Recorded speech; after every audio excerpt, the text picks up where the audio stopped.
তো যে বেড়ালটাকে দেখতে পাচ্ছেন এর পায়ে একটা ইনফেকশন হয়েছে, রেস্কিউ করে এনেছেন দিদি।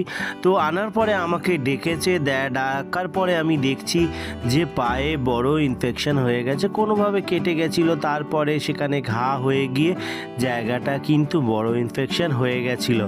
তো হওয়ার পরে যাই হোক ট্রিটমেন্ট আমি স্টার্ট করে দিচ্ছি, করার পরে অনেকটা ভালো আছে। একদিন মেডিসিন দিয়েছি, অ্যান্টিবায়োটিক দেওয়া হয়েছে, আজকে সেকেন্ড ডে, অনেকটা ভালো আছে। দেখুন বেড়ালটাকে রাস্তা থেকে বাজার থেকে নিয়ে এসছে, আর ওকে ইঞ্জেকশান আর ড্রেসিং করার জন্যে এই যে টিট দিয়ে করা হচ্ছে। কারণ কেন, ওর সেন্সটাকে ডাইভার্ট করানো হচ্ছে। যদি কোনোভাবে আমার দিকে ও খেয়াল করে তাহলে কিন্তু কোনোভাবেই কাজ করতে দেবে না। এই ট্রিকটা আপনারা ফলো করতে পারেন, তাহলে বেড়ালের অনেক সহজে কিন্তু যে কোনো কাজ, যে কোনো ট্রিটমেন্ট খুব সহজে করা যায়। আর যাই হোক, যিনি এনেছেন বাইরে থেকে, দিদিকে অশেষ ধন্যবাদ।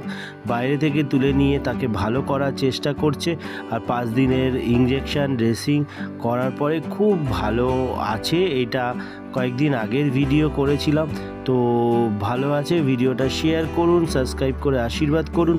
সবাই ভালো থাকুন, এই অবলা পশুদেরকে ভালো রাখার দায়িত্ব নিন। আজকের মতন ভিডিওটা এই অবধি। সবাই ভালো থাকবেন, সুস্থ থাকবেন, এই অবলা পশুদেরকে ভালো রাখার দায়িত্ব নেবেন। ধন্যবাদ।